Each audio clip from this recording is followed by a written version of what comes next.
पोर्तुगीजांच्या क्रूरसत्तेच्या जोखडातून मराठ्यांनी 27 मार्च 1737 रोजी ठाणे किल्ला म्हणजेच आत्ताचे ठाणे कारागृह मुक्त केले.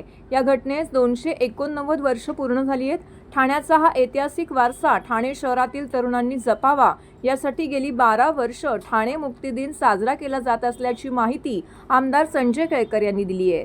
सह्याद्री प्रतिष्ठानतर्फे 27 मार्च रोजी ठाणे मध्यवर्ती कारागृहात ठाणे मुक्ती दिन साजरा करण्यात आलाय.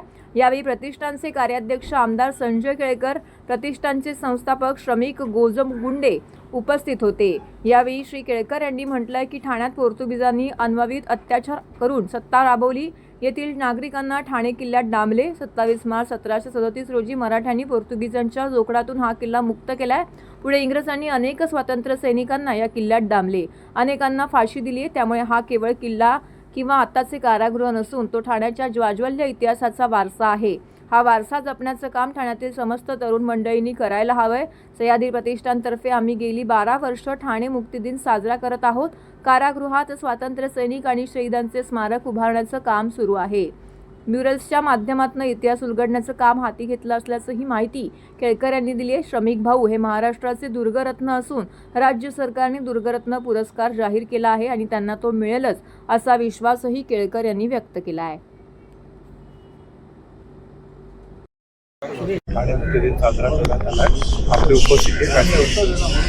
आज या ठिकाणी गेली 12 वर्ष सह्याद्री प्रतिष्ठान हा ठाणे मुक्ती दिन साजरा करतो. याला एक अनन्यसाधारण असं महत्त्व आहे. ज्या पोर्तुगीजांनी शेकडो वर्ष या ठिकाणी सत्ता गाजवली आणि अत्यंत क्रूरपणे या ठिकाणी लोकांना त्रास दिला, प्रत्येक ठाण्यातल्या घरातल्या एका व्यक्तीला या ठिकाणी डांबून ठेवलं, तो किल्ला जो आहे तो मुक्त केला पाहिजे. आणि तो हा दिवस आहे 27 मार्च 1737. आणि त्याच्यामुळे हा एक फार मोठा इतिहास या ठिकाणी घडलेला आहे. आणि ठाणे परिसरातलं पूर्वीचं ठाणं हे पूर्ण परिसर यामध्ये अंतर्भूत होतं आणि त्यांना निश्चितपणे ही आनंददायी अशी गोष्ट आहे. आज जरी त्याचा जेलमध्ये रूपांतर झालेलं असलं तरी या जुन्या खुणा ज्या आहेत त्या जपण्याचं काम आम्ही करतोय.